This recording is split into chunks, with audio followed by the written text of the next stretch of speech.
gaslight and ink is already in motion. The hour is deep. The nerves are live. The tea is scalding. Behold Phona, a woman with hands pale as pages and eyes like late dusk over the quay. She walks alone in a rain that drizzles like quiet gossip. Not everyone knows her yet, but the air knows. The birds know. History knows. She finds it by accident, or fate, or algorithm of providence. A sphere of glass in a shop of curios, lodged between a cracked sextant and a gilded thimble. A crystal ball that glows with a patient hush, as though it remembers. As though it remembers everything. The shopkeeper says little. Only this, it listens to what has been. It retells the past with true account. Phona carries it home like a hush under her shawl. Her room is small. Her desk is a battlefield of quills, blotted pages, and half-tamed footnote. A kettle mutters in the corner like a finely crafted cooking pot. The city hums. The ball waits. She sets it down upon a saucer of porcelain. She whispers a scholar's prayer, show me the before. It opens like an eye, sure and soft. The light that spills from it is gentle as a library's first hour. Images crowd its surface, a drowned empire, a market in daylight and dew. An oath sworn in a stitched coat, a letter that never reached its beloved, a burnt map, a rescued sonnet. Phona staggers, not for fear, for rapture. The past is here and speaking, and it is not finished with her. So begins the ascent. Her papers sharpen, her footnotes sing. Her citations are arrows that always land true. At the college, professors go pale with delight or envy when she enters the hall. Her degree arrives robed in laurels. Her name spills through salons. Phona, the one who can hear the hush behind the hush.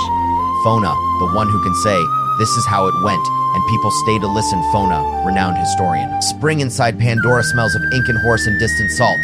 Phona walks the cobbles with a scholar's swagger and a student's awe. The crystal ball is her secret companion. A lantern of yesterday that never dims, she writes of dynasties and street games, of treaties and bread. She stitches the big and the small into tapestries of meaning her readers cheer. Her critics sharpen their knives and then fall asleep holding them, comforted and confounded all at once. Then fate sends a stutter. Disaster loves the graceful most. Calamity loves a hallway with no carpet runner. One night, while dusting the sphere as gently as a lullaby, Phona sneezes. Do not laugh, this is how histories change. This is how empires turn. A fragment of lace catches. The saucer slides. The sphere pirouettes toward the rim of the table. Phona reaches. Time holds its breath. Gravity does not. The crystal kisses the floor with a crisp report. The room goes still like a heartbeat paused to listen. The sphere does not shatter into dust. It splits in two. Two perfect hemispheres spin to a halt. Each glows with a new and strange insistence. Not past. Not memory. Something like the near breath before a word. Phona kneels. She is not crying. She is not crying. She gathers the halves into her lap and whispers apologies to the furniture, the floor, the entire discipline of history. Please, what unexpected occurrence. And then their story. She sees the mayor rehearse a speech in a mirror and fix his tie and frown at his own eyes. She sees nothing of Rome or Thebes or the lost courts of elder storms. Only the immediate tomorrow pressed against today. The scholar in Phona rages. I am a historian, not a prophet. What use this mischief for what has been? She carries the halves to her desk. She aligns them like moons that refuse to rejoin. The halves stir, they light, but not as before. They shimmer with a quick impulse, images rise, but the garments are modern, the clocks are correct, the shadows are short, it is not the past.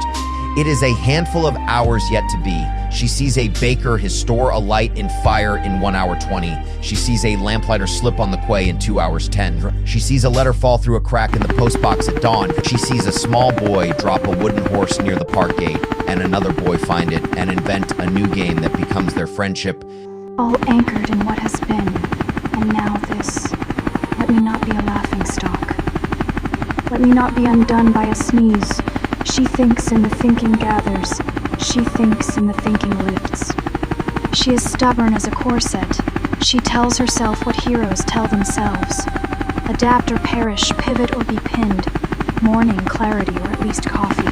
Phona, in a coat that means business, braves the drizzle to the coffee shop on the corner.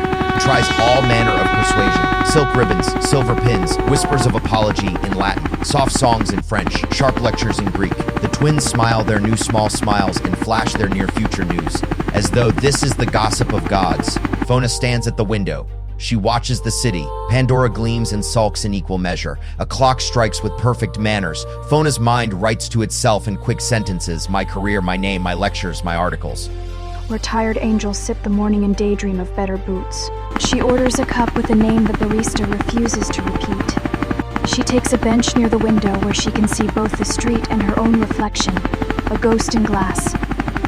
Enter Parche, that Parche. He was her classmate once, a cheerful librarian in the shape of a man, eyes the color of wet ink, hair that behaves only during eclipses. His laugh cracks gloom like a reliable window. He has that teacher energy. He carries papers and hopes in the same satchel. All anchored in what has been. And now, this, let me not be a laughing stock, let me not be undone by a sneeze, she thinks, and the thinking gathers, she thinks, and the thinking lifts. She is stubborn as a corset. She tells herself what heroes tell themselves: adapt or perish, pivot or be pinned, morning clarity or at least coffee. Phona, in a coat that means business, braves the drizzle to the coffee shop on the corner. Phona sees the halves of the crystal nestled in her bag like stowaway moons.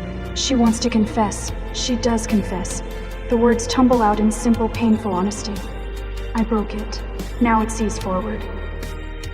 Only a few hours. My past is gone. My work is gone. My name is changing shape like wax near a flame. They have not spoken since the ceremonies and the dispatch of initial fame. Phona smiles with more courage than she feels. Parche grins as if she just rescued him from a footnote gone feral. He sits, they exchange the old greeting, "Are you sleeping?" "Not if I can help it," they laugh. He confesses he teaches now. College halls chalk on black fingers, young minds sparking like coal. He loves it, he fears it. He is alive and tired and fed by the page. Phona arches a brow. Who? He smiles in a way that is not at all academic.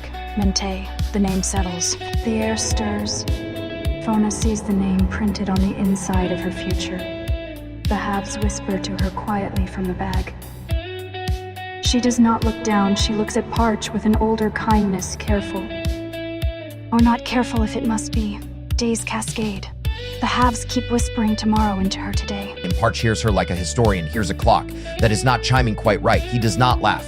He does not caution. He says with a careful kindness, then your methods change, then your stories change. A historian should know that nothing stays. He is gentle. He is true. He buys another cup they both will regret later. He speaks of his class, a room of eyes, a chalkboard like a storm. He says a stranger came last week. A hooded woman, a face, mostly shadow and music. Her questions were not questions, they were keys. They opened doors I had thought were paintings.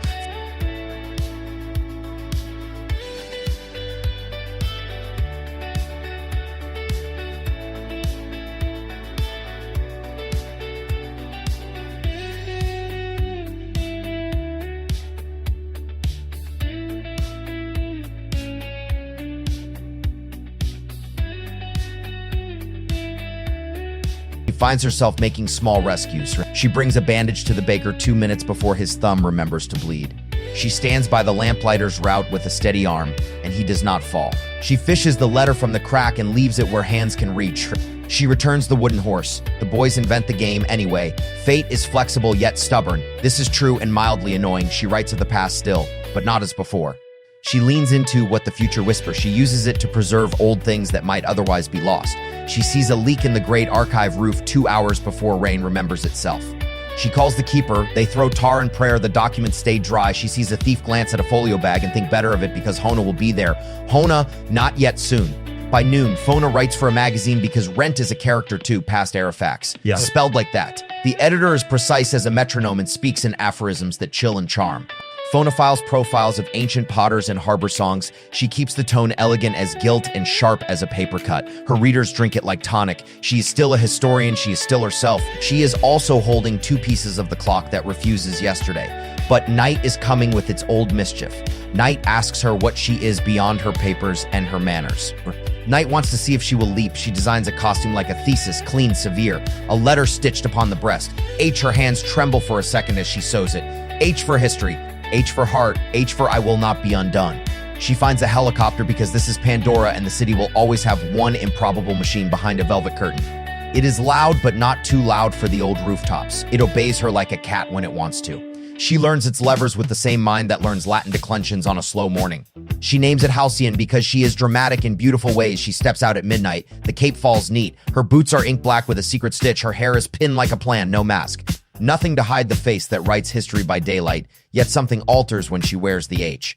Perhaps the halves cast a glamour. Perhaps identity is an angle. Perhaps she holds herself differently, and the world consents to misrecognize her.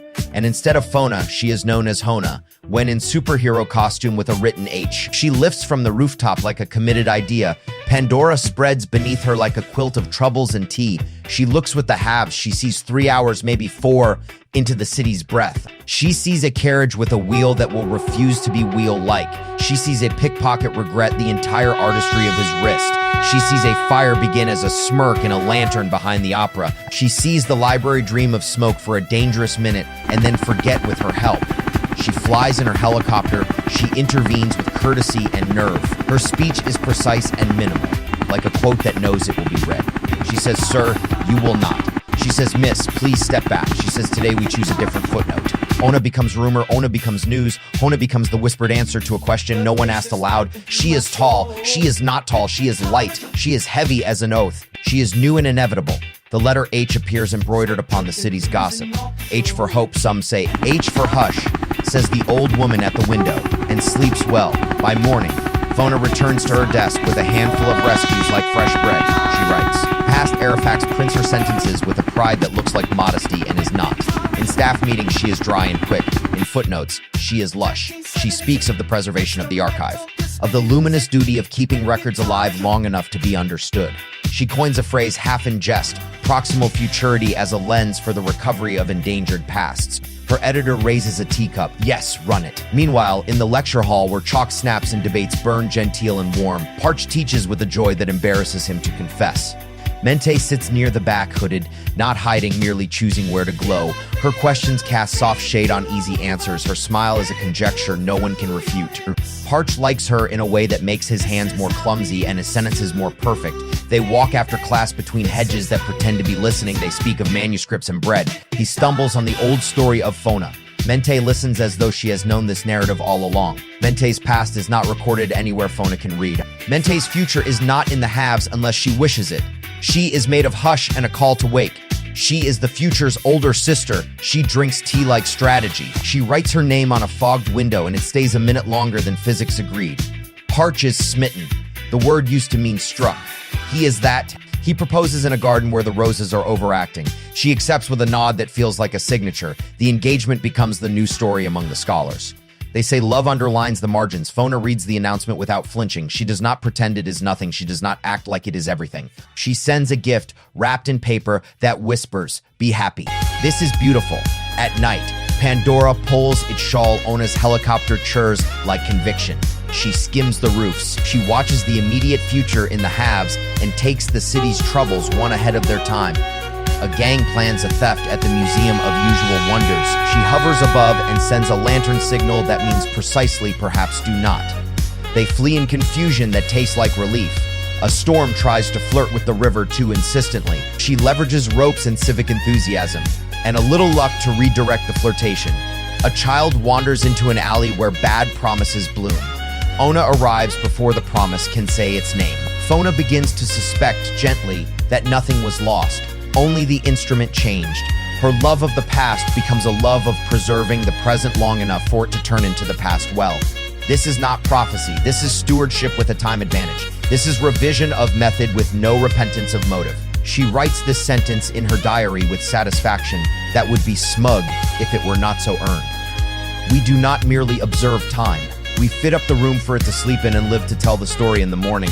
Mente watches on a one night from a balcony where shadows behave. Mente does not gasp. She nods once, like a song changing seasons. Perhaps she knew. Perhaps she is the inheritance of the city's own rumor. She lowers her hood. The wind likes her hair. She says softly, not to anyone, "Not all futures are beyond our reach. Some ask to be held. There is a day on which everything would like to happen at once because the plot is hungry and the city is a banquet. The college hosts a grand symposium on the ethics of remembrance. Parche will speak. Mente will attend with a ring that glows like a small yes." Phona will deliver a paper at noon on the new discipline she pretends is old. At twilight, there will be a reception with cakes that owe more to architecture than appetite. The